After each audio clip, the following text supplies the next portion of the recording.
Opa, fala aí. Só queria agradecer nesse comecinho do vídeo aos comentários que vocês deixaram nos outros vídeos, tanto meus quanto os do meu irmão. Eu fico um pouco envergonhado e muitas das vezes eu não respondo por causa disso. Enfim, espero que gostem do vídeo e é isso, né? Bom vídeo a todos. No final de tudo, os humanos falharam. Todos estão mortos, e o guerreiro mais forte que liderou os humanos nesse ataque também não foi páreo para os demônios. O guerreiro mais forte falhou em sua missão de matar todos os demônios de 7 barbatanas. E o porquê disso? Porque ali havia um ser imensamente mais poderoso que os G7 barbatanas. Tinha um demônio de 8 entre eles. Os humanos não sabiam que algo assim sequer existia. A humanidade falhou em compreender a extensão da força dos demônios. E nesse momento, o demônio de 8 barbatanas vê alguma coisa no guerreiro mais forte que o desperta algum interesse. Ele se aproxima numa velocidade assustadora. O guerreiro não entende as intenções do demônio, mas seus ferimentos já são demais para suportar e seus olhos começam a fechar. E a escuridão total vem. Essa deve ser a morte.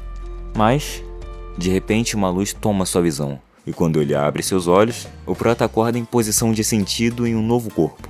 Claro, ele está desnorteado sem entender por enquanto. Ele não sabe onde está e nem mesmo sequer sabe quem é. Essa é a cidade em que o prota tá, a cidade Hélios. Ela é uma cidade de rank C. Não é falado agora, mas logo vocês vão entender esse negócio aí de rank. Enfim, nesse momento, o líder do 3º esquadrão da cidade de Hélios, Ji Yaotang, tá dando um sermão para os novos recrutas. E com isso também nos explica um pouco da história do mundo. É mais ou menos o seguinte. No ano de 3069, 6 enormes monumentos trouxeram o apocalipse para a Terra. Os monumentos do rei ancestral. Milhares e milhares de demônios emergiram de dentro deles e massacraram a humanidade. Depois dos humanos experimentarem uma batalha brutal que quase os levou à extinção, finalmente conseguiram encontrar uma maneira de lutar contra esses demônios. A iniciativa Homem de Ferro deu vida ao equipamento de enxerto. Ao reciclar os núcleos internos desses demônios, além de poderem ser usados para a geração de energia, a humanidade foi capaz de utilizar esse equipamento de enxerto para temporariamente se equiparar à força dos demônios. Com isso, os guerreiros foram criados. 60 anos atrás, o melhor e mais poderoso soldado, o homem que todos saudavam como rei. Seu nome era Aang. E não é um carequinha com seta na cabeça. Ele liderou todos os melhores guerreiros ao redor do mundo na batalha que eventualmente ficaria conhecida como a primeira onda demoníaca na história. A batalha se estendeu por muitas semanas. A humanidade foi mergulhada na escuridão. Mas, finalmente, os guerreiros da humanidade conseguiram retardar a onda demoníaca, causando aos demônios uma tremenda perda. Graças a isso, a humanidade conseguiu 60 anos de ordem e progresso. Porém, tudo tem um preço. Os humanos perderam incontáveis guerreiros poderosos, incluindo o guerreiro mais forte dentre os humanos, Aang. Sua morte foi causada por uma luta contra vários dos demônios de mais alto rank, os demônios de 7 barbatanas. No fim, essa guerra foi registrada na história como a Batalha pelo Amanhecer, e representa a tenacidade e determinação da raça humana em trazer o início de uma nova era de paz. Tá aí o resumo, entre aspas. Agora, voltando pro prota. Primeiro, ele percebe que reencarnou 60 anos depois da sua morte. Porém, ele continuou ouvindo a história contada pelo capitão, e percebe mais uma coisa.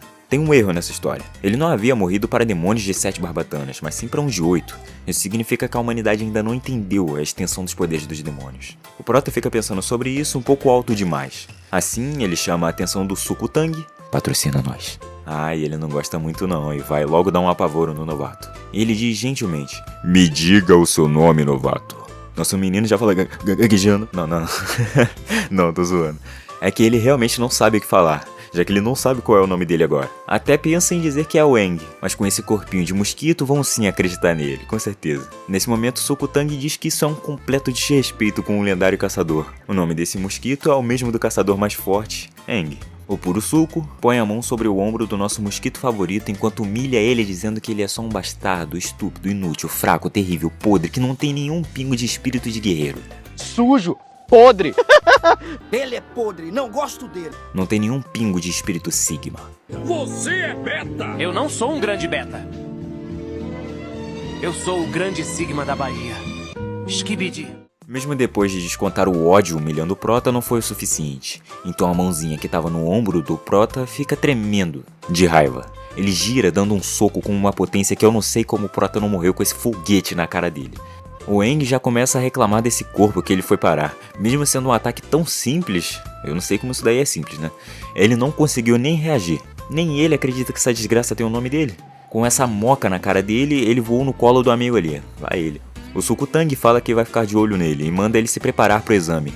O Sukão também dá a ordem para os outros recrutas seguirem em direção ao campo do exame, porque agora eles vão continuar com o teste de aptidão física. Depois disso, com o Prota ali acabado no chão, o mano que segurou ele se apresenta como Jon Snow, quer dizer, Lan Snow. Mas nesse momento uma menina debocha do nosso mosquito. Essa daí é a Sito Liu. Se tu leu isso, então deixa o like. Enfim, ela é debochada desse jeito porque é a guerreira mais promissora entre esses recrutas. Além disso, ela já tem até um apelido. Ela é conhecida como Rakshasa Emburrada. Pois é, apelido cansado, né? Esse Rakshasa é um bicho mitológico e sei lá o que, mas é só uma forma criativa de falar que ela é bonita. O Snow falou isso tudo pro Prota e também disse que ela é a filha de uma família renomada de artes marciais da cidade Helios, a família Situ. Se tu ouviu isso, já sabe, né? Deixa quieto. O Aang só sente que esse nome Situ aí é familiar e que ele já ouviu antes. Ele é mim, eu sou tu. O Snow ajuda ele a levantar dali e do nada aparece uma menina de cabelo rosa esquisita tirando foto deles pra fazer fique. Ainda disse que a broderagem deles é linda e que eles podem fingir que ela não tá ali pra eles continuarem. O Prota diz: "Quem é você?" Ela se apresenta como Mokuto Tomoi.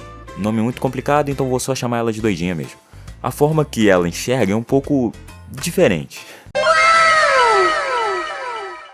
Como o Aang diz, ela não bate muito bem da cabeça. Claro que depois de apresentar só esses personagens, já dá pra imaginar que vai virar um grupinho isso aí, né? Roteiro, ó, previsível.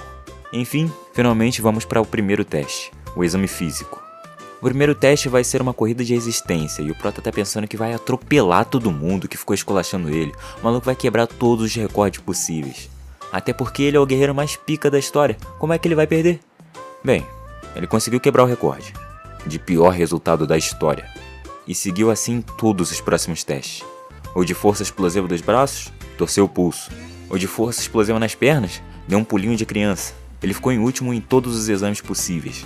Foi o teste mais ridículo de todos os tempos.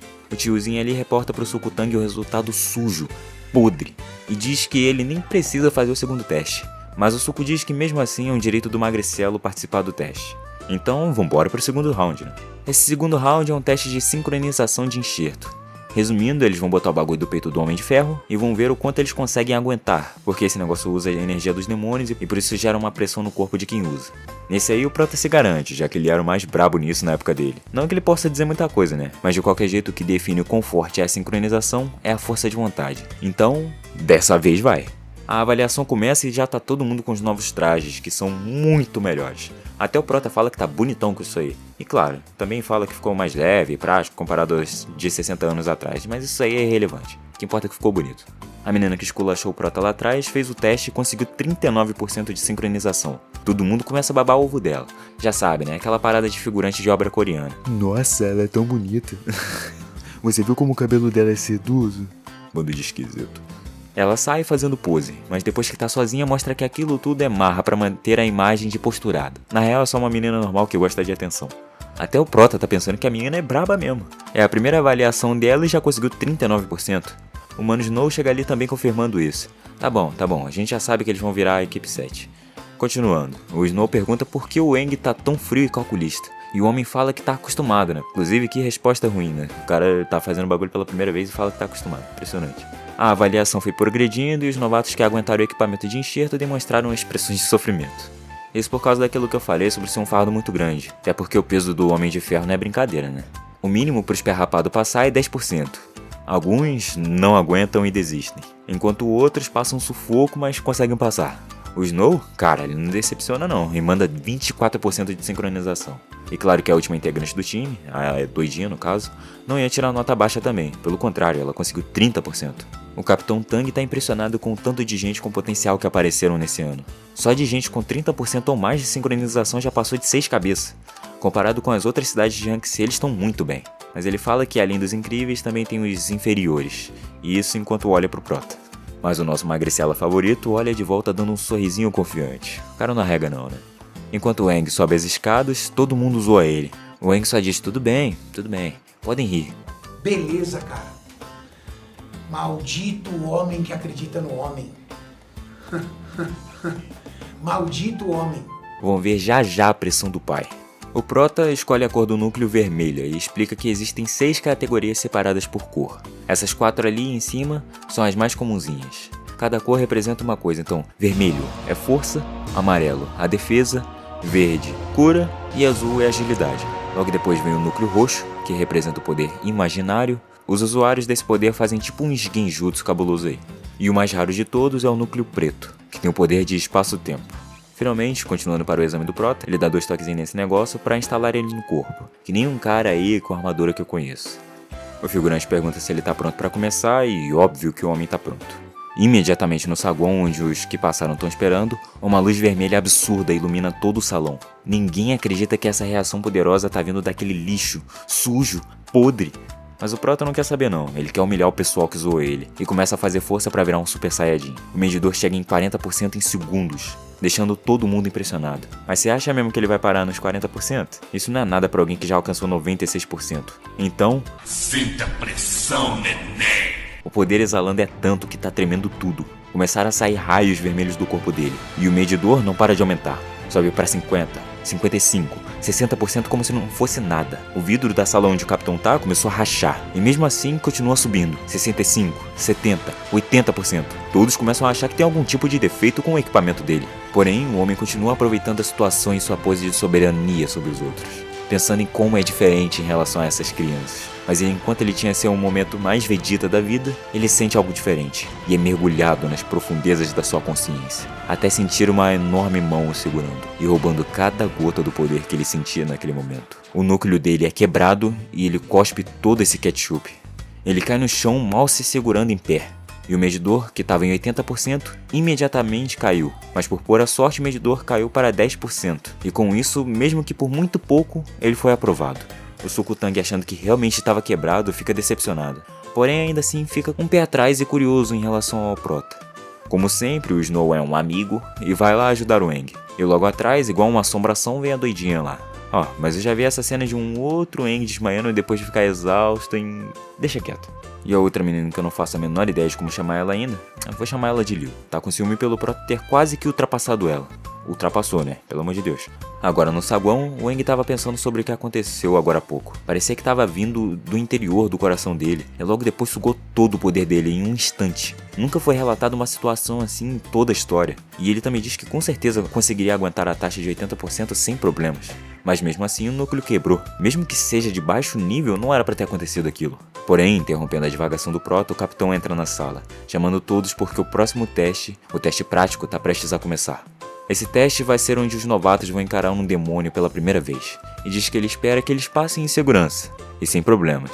O outro instrutor chama todos eles para o local do teste, e o Prota vai junto, só o cu do peru, mas vai.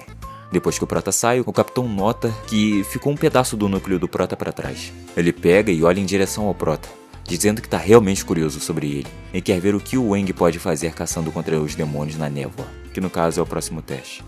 Agora, alguns instantes à frente, o portão para fora da cidade é aberto. Os figurantes estão impressionados que vão sair da cidade pela primeira vez. O instrutor já corta a conversinha deles e manda se prepararem para o teste. O Prota vai saindo do portão enquanto pensa sobre aquilo de novo. Deram um novo núcleo para ele, mas o problema não tá ali. Na verdade é como se o corpo dele tivesse rejeitado aquilo. Ele já tá até pensando que pode ser algum efeito colateral da reencarnação. Enquanto ele tá viajando sobre isso, ele põe o pé pra fora da cidade e imediatamente sente uma sensação estranha. É como se ele tivesse uma espécie de radar, uma ressonância, que fez ele, além de sentir os outros demônios, fez com que eles também sentissem ele e saíssem correndo por puro instinto de sentirem um ser muito mais poderoso do que eles. Mas além dos demônios mais fracos, esse pulso também chegou em uma caverna com um demônio consciente. O mesmo sentiu o Prota como um deles, e não só isso, como também superior a ele. E depois disso, a cena corta. Assim, talvez, só talvez ele apareça de novo, né? O Aang tenta entender o que aconteceu, mas logo é interrompido pela Liu, perguntando se ele não vai se mexer, e ao mesmo tempo chega o humano do Snow e a doidinha. E adivinha, eu tava certo. O instrutor mandou fazer um grupinho com eles 4. O time 7 tá formado. Eles interagem ali entre eles e vambora pro teste logo. Aqui eles explicam pra gente o que são esses cachotão preto aí. É um monumento feito de uma pedra especial que consegue dispersar a névoa que fica fora da cidade. E finalmente explicam como vai funcionar esse teste de caçada. Primeiro, cada grupo vai receber um kitzinho com uma faca K-47 perfeita para o combate. Além disso, também vão receber uma pedrinha daquele monumento para dissipar a névoa. Tá, mas você se pergunta, mas o que eles vão fazer com isso? E eu te digo, eles vão entrar no meio da névoa e ir no local marcado com a luzinha pisca-pisca. Depois disso, eles vão colocar a pedrinha lá pra tirar a névoa e é aí que a faca K-47 entra em ação, pois eles vão caçar os demônios sem barbatanas que estiverem em volta. Eles vão ser avaliados individualmente e também como é o seu trabalho em grupo. Os capitães que estão lá de cima olhando os competidores estão palpitando sobre os novatos desse ano. E assim nos é apresentado os outros 2 capitães além do Sukutang. A líder do 3º esquadrão é a Dada Jelly. E o líder do 1º esquadrão é o Joel. Não é esse Joel, é esse aqui. Enfim, e o Sukutang é o líder do 2º esquadrão. Na verdade, acho que esse negócio aqui tá errado, tá? Acho que a obra apresentou errado, mas enfim, irrelevante isso aí. Tanto faz. Eles estão falando sobre os novatos que mais interessam eles. A Jelly fala que os outros competidores são bons, mas ela só tá interessada na Liu mesmo. E pergunta o que os outros acham. O Joel vai na mesma. Mas o Sukutang, cara, ele gostou mesmo do Prota e fala que tem outra pessoa que ele tá interessado. Depois de alguns times terem terminado, o próximo é o time 7. O time já tá pronto pra ir. O Aang tá segurando a pedra lá, mas não por muito tempo, já que a Liu rouba o bagulho da mão dele e já avança, mandando eles a seguirem. Claro que pra roubar a atenção. Só que a tropa sabe quem é o líder, e o Aang manda eles seguirem a Liu. Chegando no lugar que eles precisavam, a Liu dá um triplo carpado no ar e põe a pedra no lugar necessário e dissipa toda a névoa em volta. A capitã fala que a mina é braba mesmo. Ela tem um núcleo verde de cura, mas é tão rápida quanto a galera do núcleo de agilidade. Agora que a névoa foi dissipada, 3 demônios foram revelados e já estão partindo pra cima da Liu. O Aang, líder nato, manda o Snow avançar e defender a Liu. O Snow se prepara e ativa o cheat de super pulo. Em um instante ele aparece na frente dela e ativa um escudo e manda os 3 pra longe. O Aang já dá a call pra ir e finalizar um por vez, então o trio avança. Round 1. Fight. A doidinha vai pra cima do primeiro demônio no ar e manda uma chuva de facadas. Pula em cima dele e manda ele pra baixo. Assim que ele tá prestes a tocar o chão, o Snow vem com tudo, finalizando ele com um socaço. Agora o segundo round. A Liu já de frente com o segundo demônio, se prepara e manda um golpe injetado com o poder do núcleo verde, criando uma reação que faz o corpo do inimigo explodir. Fatality. Flawless victory. E finalmente a vez do honrado, que já foi pra cima do demônio e se prepara para pôr os ensinamentos do mestre das facas em prática. Ele atinge primeiro as áreas vitais, o pescoço, o tórax e por fim, o abdômen. Ele ainda não tá acostumado com esse corpo fraco, então se desequilibra, mas se reposiciona na hora e se impulsiona pra cima do oponente de novo. Já que é um demônio fraco, ele vai aproveitar pra se testar. Claro que com ele indo pra cima, o inimigo não iria ficar parado esperando, né? Então tenta dar um soco no Prota. Só tenta, porque o Prota desvia e aproveita a chance para acertar a faca K-47 no monstro. Porém, por causa do corpo fraco, ele não conseguiu ser efetivo com esse ataque. O monstro não dá trégua e manda um chute, que o Aang desvia de novo, e dessa vez ele não ia perder a chance. Ele se equilibra e pega impulso com uma mão no chão enquanto a outra acerta a barriga do demônio, que mesmo sofrendo com o ataque tenta devolver o golpe, que de novo não acerta, já que o Aang removeu sua faca do busto do monstro e tirou o apoio do demônio no chão, e assim, rapidamente, finaliza com um golpe preciso no pescoço enquanto eles ainda estão no ar.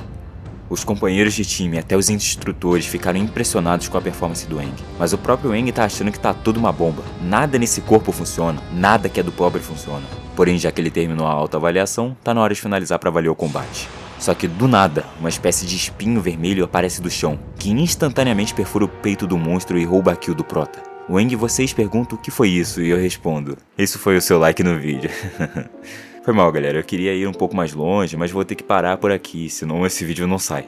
Se vocês gostarem desse, eu trago mais dele. E já vou avisando, fica bem mais interessante daqui pra frente. Mas é isso. Obrigado se você assistiu até aqui. Se gostou, considera deixar um like, se inscrever no canal e até a próxima. Tchau. Bizarro.